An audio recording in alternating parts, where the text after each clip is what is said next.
Welcome back to SK Manakis and we are back again with a new question on demand from physics. And ये question है कि a food shipper pushes a wood crate of cabbage heads, total mass m equals 14 kg across a concrete floor with a constant horizontal force vector f of magnitude 40 Newton in a straight line displacement of magnitude d equals 0.5 meter. The speed of crate decreases from v0 equals 0.6 meter per second to v equals 0.2 meter per second. A, how much work is done by force vector F and on what system does it do the work? And B, what is the increased delta E thermal in the thermal energy of the crate and flow? तो यहाँ पे ये जो question है, here I have some kind of food shipper जो किसी भी wood crate को पुश करते हैं by 40 Newton in the same direction as the displacement of half meter यानी कि 0.5 meter where the mass of crate is 14 kg. अब यहाँ पे स्पीड ऑफ द क्रेट हो सकता है फ्रिक्शन की वजह से, थर्मल एनर्जी की वजह से डिक्रीज हो रही है फ्रॉम 0.6 मीटर पर सेकेंड टू 0.2 मीटर पर सेकेंड. हमें बताना है कि इस वेक्टर एफ से कितना वर्क हुआ. तो एक क्वेश्चन अगेन वेरी इजी, हमें पता है कि वर्क का फॉर्मूला होता है vector F dot vector D which is F D cos of angle phi. Phi is the angle between directions of force vector and displacement vector. If I try putting the values, I have the constant force as 40 Newton multiplied by displacement 0.5 meter. यहाँ पे suppose x axis की positive direction में force लगा, वहीं पे displacement हुआ. Direction के बीच का एंगल जो है that is 0 degree, cos of angle 0 degree. This is 1 and this is 20 joules.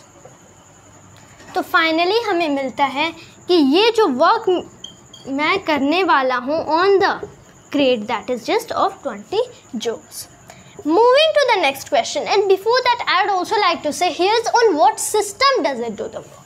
किस सिस्टम पे हो रहा है. सो ऑफकोर्स यहाँ पे मैंने पुट किया crate on the floor on the ground and उसके बाद क्या हुआ, यहाँ पे मैंने फोर्स वेक्टर इधर को लगा दिया.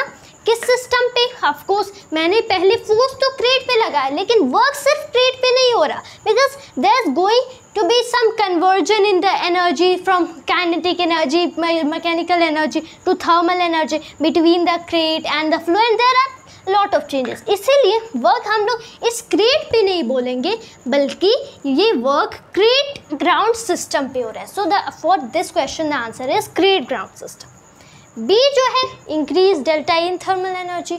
वी नो कि जो वर्क होते हैं जहाँ इंटरनल एनर्जी नहीं होती, work is what, delta E mechanical plus delta E thermal, जहाँ से मुझे मिलता है that delta E thermal is W minus delta E mechanical.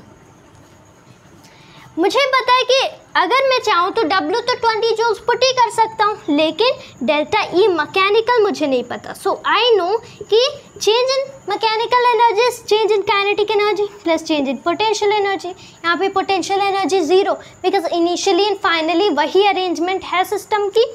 Potential energy is associated with the arrangement of a system. यहाँ पे change नहीं हो रहा है, कोई स्प्रिंग तो है नहीं कि इलास्टिक पोटेंशियल एनर्जी होगा, एंड ग्राउंड पे सेम लेवल पे है. So initially and finally gravitational potential energy same है, तो change in gravitational potential energy 0 है. तो ये सिर्फ काइनेटिक एनर्जी होगा, चेंज इन काइनेटिक एनर्जी, यानी कि half M V square minus half M V not square set to be half M as a common v square minus V not square. Putting the given values, ये हो जाएगा half into 14 kg into में this is just 0.2 का square minus में 0.6 का square. Right, now this is something like 7. This is 7 kg. Now multiplied by what? Multiplied by this is just multiplied by 0.2 square which is 0.04. 0.04 minus में 0.6 का square, so 0.36. We can just try it. 0.36. This is 0.36 minus 0.04, so this is 0.32.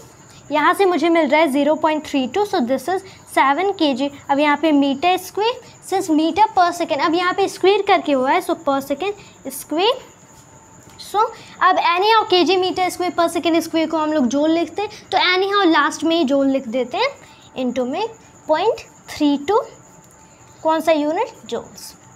अब 7 into 0.32, इसको अगर मैं multiply करूँ, so this is 7 2 14 for 1 carry, 7 3 21 and 122 22.4 joules.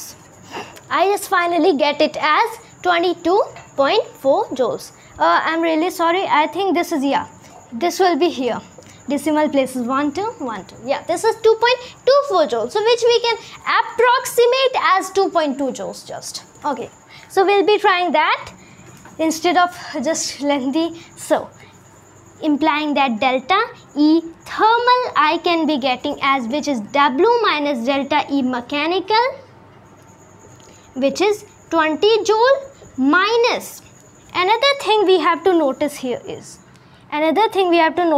is that this is negative quantity, because I tried it 0.04 minus 0.36, लेकिन मैंने किया था 0.32 which is 0.36 minus 0.04, so this is just reverse, so this will be negative, this will be negative, so minus of 0.224, and finally again this also in joules, it becomes positive and we get something about 22 point something joules, which is nearly just 22 joules. And so I just approximate it, rounding of it, so I just get finally that delta E thermal is 22 joules. यानी कि जितना change हुआ है इन thermal energy मैं initially and finally कि कितना floor में है एनर्जी एंड कितना ब्लॉक में बच गया, ये यहाँ से अभी के इंफॉर्मेशन से नहीं बता सकता, लेकिन हाँ मुझे टोटल अमाउंट पता है कि जो टोटल चेंज होगा that will be 22 of joules, and those two are we are getting as our final answers, and hence the problem is entirely solved. That was just all for today, and hope you all will enjoy today's video, and thanks to always for watching this video. Jai Hind, Jai Bharat.